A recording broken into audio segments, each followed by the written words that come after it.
guys, you guys actually requested that we would show you how to take and edit self-timer photos during this quarantine. I actually have a tripod, I have a camera, I also have a phone. I know that there's probably some of you who have your parents' cameras laying around that maybe you want to learn how to use, but I'm going to use a variety of tools so that everybody can kind of use whatever. So this is the camera that I use. It is a D3500, and I have a 35 prime lens on, which is great for portraits. This is my mom's tripod to her camera, but unfortunately we don't have an adapter and we can't find that, so I used my very, very crappy kit camera.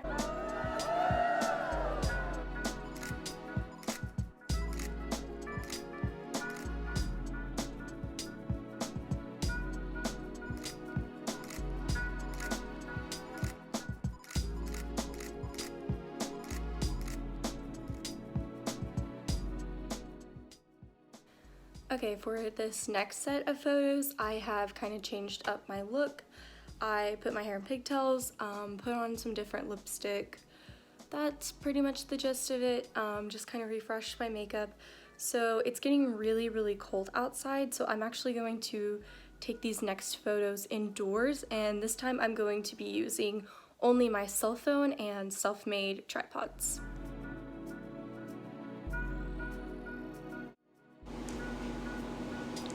This is my tripod, super makeshift. I turned on the light because there isn't a lot of natural lighting in here. But yeah, you can see I literally have a pool table cleaner. Oops.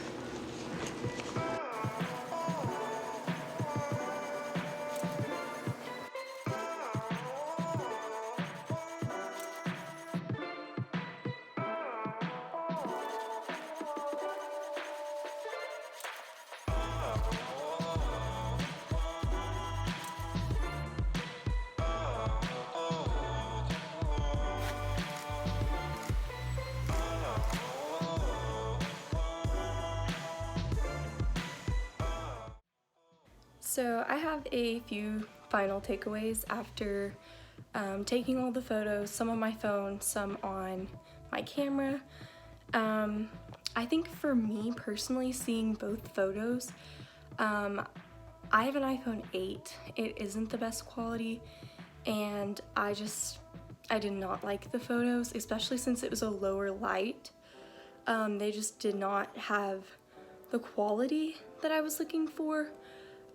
So like for me personally, I'm gonna lean more towards my camera because that's what's available to me. If you have a nicer phone, it'll probably be better. Definitely depends on like your lighting, because I had really low light, but even with the flash, they were all just like really low quality. So personally, I thought the camera photos turned out pretty decent. I'll have to look through them, but the ones on the pool table specifically, I think turned out really well. I haven't edited any of them, so that's going to be the next step. When I edit, I typically just use the iPhone photo editor. I just feel like it gives very natural photos, and that's what I look for. So I typically press the auto setting and just see if I like the way it looks and edit it from there. Sometimes I do, sometimes I don't. But I normally focus on bringing the highlights down, the contrast down. The black point typically goes up for me. Shadows I normally bring up if they need it. If not, I don't really touch that. If the photo's too bright, then I'll bring down the vibrance. If that's not enough difference, then I'll also bring down the saturation. I typically try and add warmth to my photo, and then a little bit of a tint, so you would go to the right with the tint, giving it kind of pinkish tones. And then I'll go back to brilliance, and if I feel like it needs more brilliance, I'll like go with that, or less brilliance. I literally do both. That's the last thing that I do. So that's the things that I do typically when I use the iPhone photo editor. So after I do the iPhone photo editor, I will go into VSCO. and I will select all the photos that I like and want to add a little bit of extra edits to. So I will pick a photo that I like and looks a lot like other photos, and I'll find the filter that I like the best for that particular style. Then I'll go in and add some grain, and sometimes I add a little bit of vignette, I can't say that word, vintagette, whatever that means, the like darkness on the outside. So after I finish editing that, I will go and copy the edits, and then I will paste them on all the photos that look like that, which speeds up the process so much and really helps whenever you're trying to edit fast. I also just want to say, like, this is definitely a challenge, like being quarantined, because the places that you can take photos are limited. So it's super windy today. I'm limited to what's inside, and like you just don't have a lot of resources. So I'm sure this would be a lot easier if we weren't under quarantine, but of course you probably wouldn't have time to do it if we weren't under quarantine. So there are definitely a few extra challenges, I feel like, just because you are very limited, or I am very limited.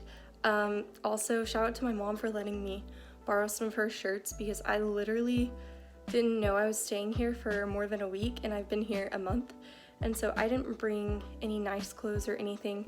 So that's just another reality of being quarantined and just not necessarily having everything that you maybe need, but just making it work.